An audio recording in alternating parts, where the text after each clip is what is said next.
approach the 20th anniversary, we are kind of completing one major journey, and that is this multi-year journey we've been on enhancing the museum. It stands for something, and today we need more things that stand for something. We had so many people, so many organizations that gave very generously to the fundraising campaign. I think we put the memorial into a terrific place.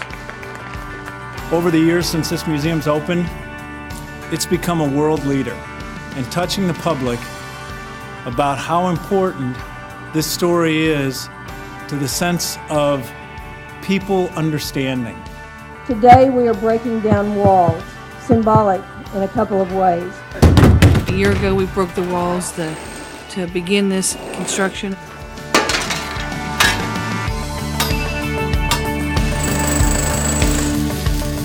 It always has been more than just a construction project, whether it was the initial work that we did on the outdoor memorial or the Journal Record building and the museum.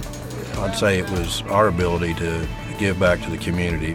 There's a certain little extra something thrown in there because you've been a player involved in this all along, and it's important to you that you get it, that you do it and you do it right. We're good if we can keep coming. Our mindset was one of honor.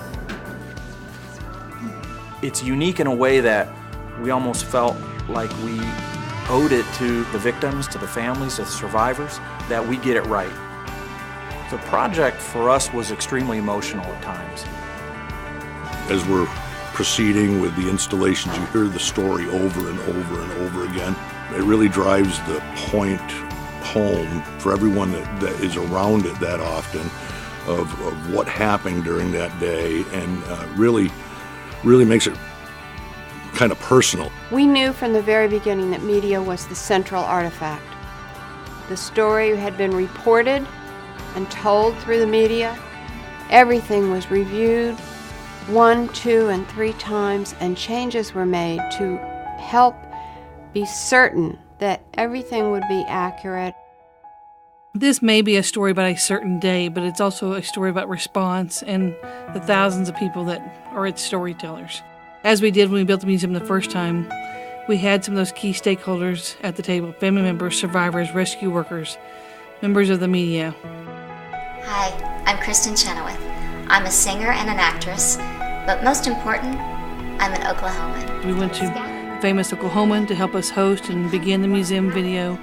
We went to a second-generation family member, someone who had lost his aunt in the bombing, that could tell this story to the kids of today, and to a young journalist who could present this story in a way that the youth would relate to. And we've tried to present this story in different ways for different generations. And so as education and technology change, we have to adapt and change with them. One of the ways that multimedia can help play a part in telling museum stories, and this one in particular, is reaching younger people who weren't alive during this experience. It's part of our job to perhaps drop a seed that allows a museum visitor to be engaged in a way that they hadn't before, either with their mind or their heart, and to leave the physical space to go on and to have been changed in some small way. And today we present a completed museum to the nation that is a comprehensive story of the Oklahoma City bombing and what has transpired over the past 2 decades. I think it's a good thing they updated everything for the kids. Technology is getting greater every day, and now the young generation, this is what they live for now. This is the first time I've seen McVeigh's car, and one of the thoughts that goes through my mind is what we tell our young officers is when traffic stops are such an important part of law enforcement, because a trooper named Charlie Hanger ended up catching one of the most infamous terrorists, all because of a traffic stop. What I strive for very, very early on was to make sure that my daughter was not forgotten, and she's not going to be forgotten. Someone can come and look at her picture and hear who she was, and that makes me very happy.